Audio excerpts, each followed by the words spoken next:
শীত বাড়ার সাথে সাথে চাঁদপুর আইসিডিডিআরবি হাসপাতালে বাড়ছে ঠান্ডাজনিত রোগীর সংখ্যা। গত 15 দিনে এখানে প্রতি ঘন্টায় গড়ে 13 জন শিশুকে চিকিৎসা সেবা দেওয়া হয়েছে। চিকিৎসকরা বলছেন, শীতে রোটা ভাইরাসের প্রাদুর্ভাবে ডায়রিয়া আক্রান্ত রোগী বাড়ছে। চাঁদপুর প্রতিনিধি বিল্লালধারীর পাঠানো তথ্যচিত্রে ডেস্ক রিপোর্ট। চাঁদপুর মতলব দক্ষিণ উপজেলায় অবস্থিত আইসিডিডিআরবি হাসপাতাল। ডায়রিয়া ও কলেরার চিকিৎসায় হাসপাতালটির সুনাম রয়েছে। গত 24 ডিসেম্বর থেকে 7 জানুয়ারি পর্যন্ত 15 দিনে এখানে প্রায় 5000 ডায়রিয়া রোগী চিকিৎসা নিয়েছেন।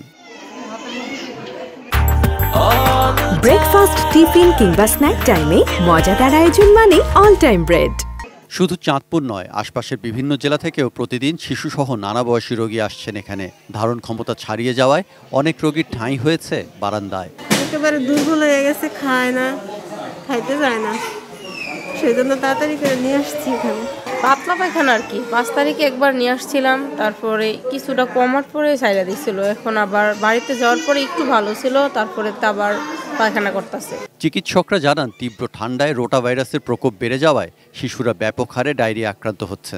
প্রতি বছর শীতকালে এই সময় শিশুদের ডায়রিয়া হার বেড়ে যায়। এটা আমরা সাধারণত একটা ভাইরাসজনিত ডায়রিয়া, এটাকে রোটা ভাইরাস ডায়রিয়া বলি।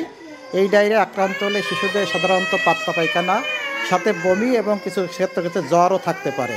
শিশুদের ঠান্ডা থেকে রক্ষার পাশাপাশি আতঙ্কিত না হয়ে হাসপাতালে যেতে অভিভাবকদের পরামর্শ দিয়েছেন চিকিৎসকরা। দূর দূরান্ত থেকে যারা আসতেছেন তারা মতলব হাসপাতালে না এসে নিকটস্থ উপজেলা হেলথ কমপ্লেক্সেও এই সেবা নিতে পারে।